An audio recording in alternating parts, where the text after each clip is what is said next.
Now, what about the connection between your pocketbook and politics as we bring you the results of today's election coverage of the battle for Capitol Hill here on Bloomberg? Joining us is another special Taking Stock think tank. We have Larry Haas. He's a blogger for the Fiscal Times, also previously worked as the communications director to Vice President Al Gore. We also have Charles Ortel, managing director of Newport Value Partners, and Jane Bryant Quinn, author and personal finance columnist. Her latest book is Making the Most of Your Money Now. Jane Bryant Quinn, also a director of Bloomberg LP. Welcome to all of you. Jane Bryant Quinn, one of the things that Margaret Carlson brought up is this whole idea that if the economy starts to improve, whoever is elected today will take credit for it beginning January the 1st, 2011. And as a result, we will just kind of forget all of the anger, all of the problems that existed, because the economy will lift all boats. Is that likely to happen, do you think? I'm not sure we're going to forget all of the anger or all of the problems, because there are a lot of angry people that are still going back to Congress and want to do a lot of things like overturn health care and, fight against the Consumer Protection, Financial Protection Board and do other things. So I think you're still going to see a lot of anger going. And I believe the economy will improve very slowly. But, and yes, the people there will get the credit. Of course, depends on how this falls out. It depends really on how well the president does in communicating what he has done for it.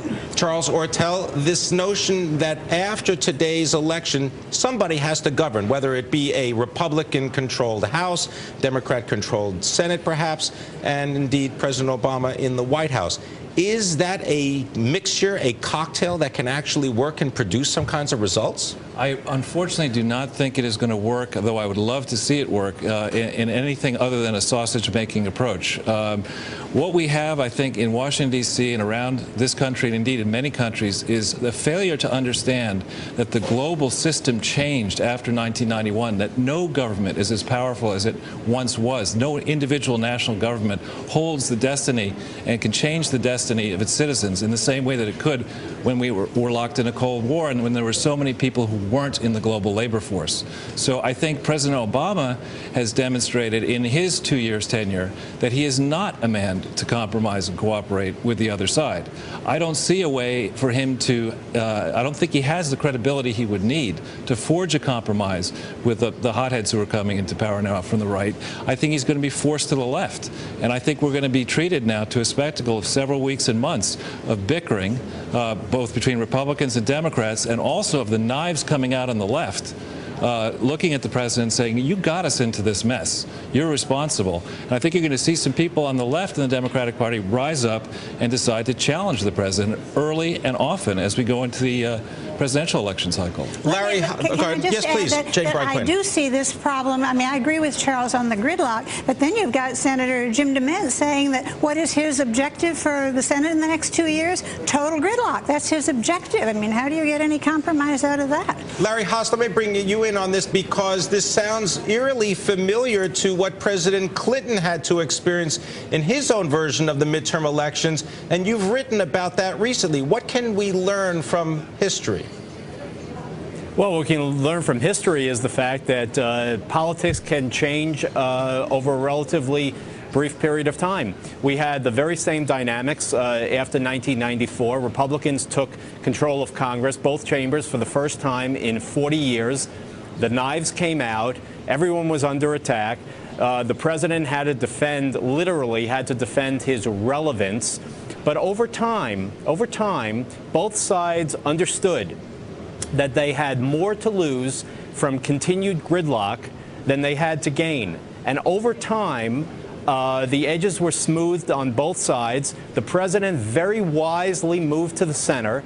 The Republicans were painted as extremists. After they shut down the government a couple of times in the winter of 95, 96, they lost their tough edges, not all of them, but many of them. And frankly, the period between 1996 and 2000 was one of real legislative accomplishment. Welfare reform, immigration reform, a balanced budget, a whole series of things. So I don't share the view that we are inevitably headed for gridlock over the next 2 years. It is much too early to see. And we have to see, frankly, what happens in the Senate. I presume Democrats are going to retain what will be a razor-thin majority. But the Republicans now will have the House. They will be blamed if gridlock continues. And I think it is much too early to say that for the next 2 years, the political calculation will be that we have more to gain from gridlock than from accomplishment. Jane Bryan Quinn, isn't this a vote against incumbents in power? And as Larry just described, now you're going to have new incumbents. They've got to show that they can do something better than the ones that just got unelected. Well, you know, it depends on what they think their mandate is when they go in. And this, of course, depends on how many Tea Party candidates we get or whether the Tea Party candidates are beaten. I mean, the Tea Party people are going to want to go there and have if they're there, and have their own caucus and carry forward the opinions that they've been holding. And they aren't going to want to compromise. However, I do think, though, and this is something Larry alluded to, that the Republicans are not going to want the Tea Party people to take charge because they've had a lot of issues with this, and it's very risky to the Republican Party. So this is going to be a question of whether the veteran conservatives, if you will, are going to be able to manage that. Charles Ortel, you've attended some of the recent Tea Party events in the Northeast, and what you described during the break that the media misses the point. What is the media missing when they describe what goes on at Tea Party events? I think in the beginning, the reports of the Tea Party almost tried to turn it into a bunch of comical rubes. There was the AstroTurf comment. You're trying to say that these people are uneducated. They don't get it. They're not deep thinkers. And what I witnessed in the 3 different events that I went to, including one that I actually spoke at briefly, was far from that. I mean, these are people, I would say the average age is just guessing is probably above 50. It's couples. I saw as many women as men. I would say it's mostly a white crowd. However, I did see quite a few minorities. It was extremely well done. It was not, glitzy, but it was orderly. And what was really impressive, for example, I attended the one where a bunch of people gathered in protest at Blumenthal at Obama's visit in Stanford. And what was really interesting there, rather than having it be a scripted event where only, pro-Tea Party people were there, they would reach out across the street and try to get people who had another view to stand up and defend their other view. And it wasn't done in, you're an idiot because you're a liberal. It was, what are you really trying to achieve here?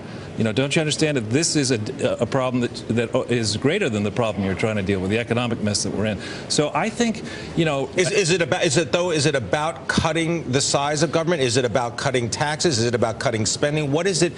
What is the linchpin? I think the linchpin is as simple as this. President Obama gave himself a B+ on the Oprah Winfrey Show in December of last year.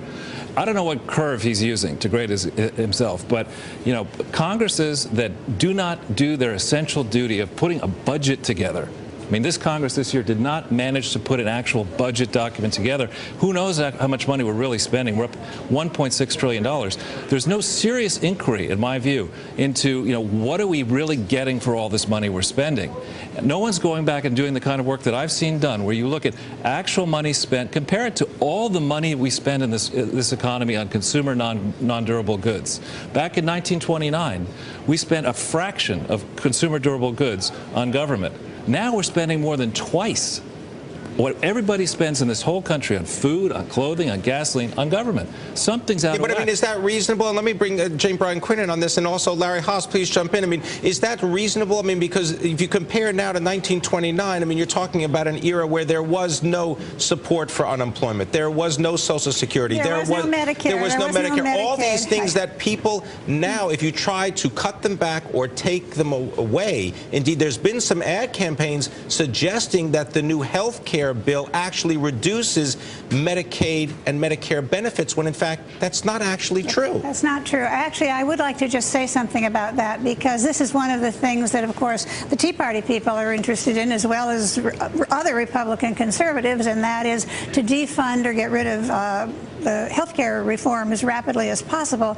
The Congress is in a position to defund parts of this bill, because if you don't have money for organization, for setting up the subsidy, subsidies for the middle-class people who will be eligible for health care, for staffing it, for providing money for the state insurance exchanges. You can wind up with a zombie bill that can't get enforced properly, that doesn't have the support, and then obviously it's going to work badly because it hasn't been done well. So that's something that can definitely be done as far as health care reform is concerned. However, I don't think they're going to touch benefits in the health care reform bill for people who have it already. I mean, the Medicare, the extra payments for the people that already get the benefits, yeah, for right. extra payments for drugs, for removing the limits on health, the lifetime limits on health care for people who have policies. So I think the people who have will still get more, but they've got the uninsured are in their eye, and then you've got it's going to come up also back in the Supreme Court.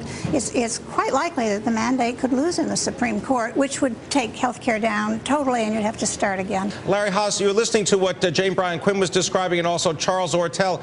Is the reality that the public, that the electorate doesn't really understand what they get from the government, or indeed they want more but don't want to pay for it?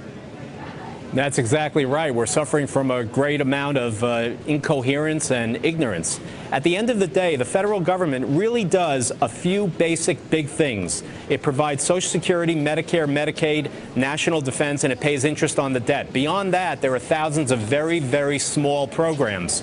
The idea of going back to 1929, for instance, and having a government of that size means that we're not going to be the world's leading power. We're not going to secure peace. We're not going to provide Social Security. We're not going to provide Medicare and Medicaid. And unfortunately, at the moment, people not only want those things, but they want more of them. And oh, by the way, they have no interest in paying more taxes. Now, until we, in essence, as a society, decide that we're going to grow up and come to grips with this basic mismatch between what it is we want and what it is we're willing to pay for, we are going to continue to have the kinds of soaring deficits and debt that we have seen in recent years. All right, well, we're going to have to leave it there. I'm glad that you could join us.